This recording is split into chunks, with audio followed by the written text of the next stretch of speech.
Okay, so get this right. Imagine Imagine the White House decisions are happening, really fast, left and right. And suddenly they're like facing this crisis that like nobody predicted. They're running out of pens. Whoa, now that's a headline you don't see every day. Exactly. That's why we had to, pick this news report. Mm. It's actually called "A Crisis No One Expected Just Hit the Trump White House."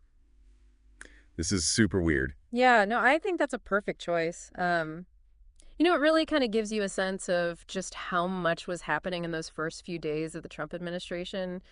So many executive orders getting signed every time he picked up a pen. It was like, boom, another piece of history.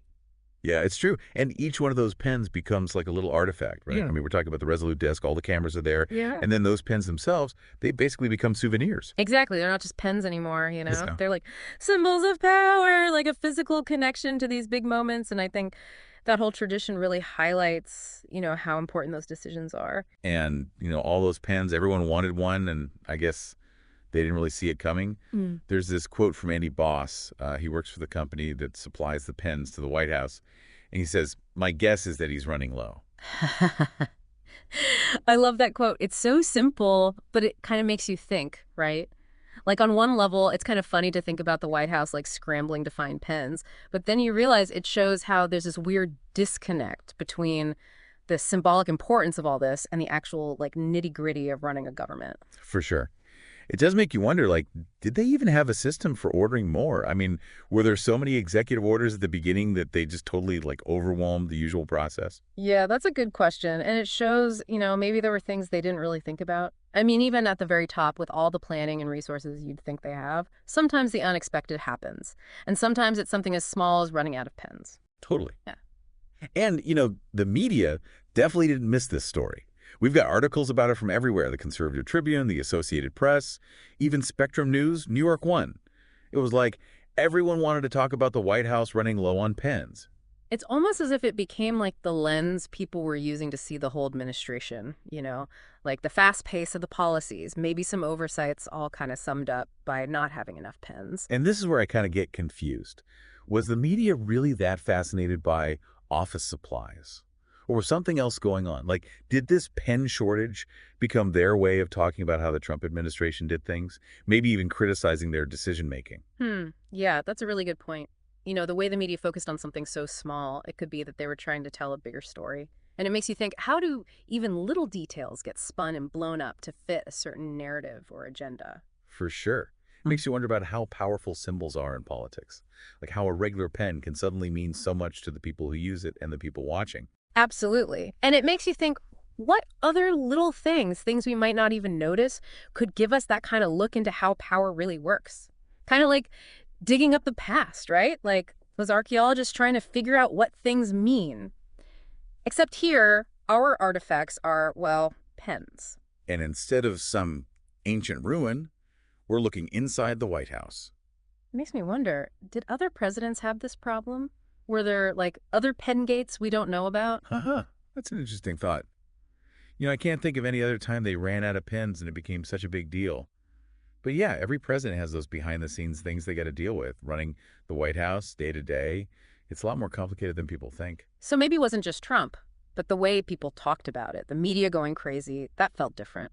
Yeah, I think you're right. Things were pretty intense back then politically with Trump. Everything he did, people were watching and judging, sometimes just because they already had their minds made up about him. Mm. So even a little thing like pens could get blown out of proportion, like a Rorschach test, right? Hmm. People saw what they wanted to see, whether it was about Trump or about something else. Exactly. Some people thought, oh, this just proves things are chaotic. Others thought it was funny. Like, even the president runs out of stuff. And the media, they just made it bigger, right? They kind of decided how everyone should see it. Makes you think about how stories get told in politics, how a tiny thing can become part of a much bigger story, depending on who's telling it. Yeah, good point. We never really get just the facts, do we? It's always how someone presents them, the context, all that. It changes how we understand what happened. This pen thing by itself, maybe it wasn't a big deal, but because of everything else going on with Trump, it became something else entirely. It's crazy to think about what those pens went through, from office supplies to, like, VIP gifts. They saw history happening. What do you think their story would be if they could talk? Uh-huh. Oh, man. They'd have some stories, wouldn't they? Right there, for all the big decisions, symbols of power, but also just part of the job, you know? It's like a reminder that history isn't just the big speeches and events. It's also all the little stuff, the things we don't even think about happening in the background. Totally. And when we notice those things, we understand things better, get a fuller picture. It's like peeking behind the curtain, you know? So what does all this tell us, this deep dive into the mystery of the missing White House pens? I mean, what does it say about Trump, the media, even ourselves? I mean, it feels like we stumbled onto like a much bigger idea than just running out of office supplies. Yeah, I'd say so. It just shows that even today, you know, with all the technology and stuff, real objects still matter. They can represent things, become like the center of arguments, even give us a peek into how things work, like in the government. Yeah, it's kind of like, you know how people used to read tea leaves?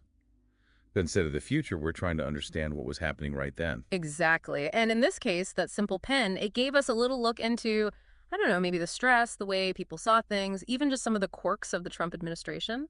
Makes me wonder if, like, way in the future, historians will look at those pens and be like, wow, those were from a crazy time. Maybe they'll end up in a museum or something, along with other everyday stuff that became important because of what was going on. Yeah, you know what?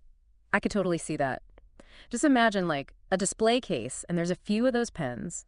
Each one has a little label telling you which executive order it signed, what was happening at the time, how people reacted. That'd be so cool. It wouldn't just be about the policies themselves, but the whole vibe, the arguments, the people who were shaping things back then. Totally. Yeah. And it would be this reminder that history, it's not just the huge moments and speeches. It's also all those little things, the everyday stuff that when you look closer, they tell a much bigger story. So to wrap things up, what's the big takeaway for our listeners from this deep dive into, the strange case of the vanishing White House pens? Maybe it's a reminder to pay attention. Or really look at things, not just what's on the surface, but those hidden meanings, the stories behind the stories.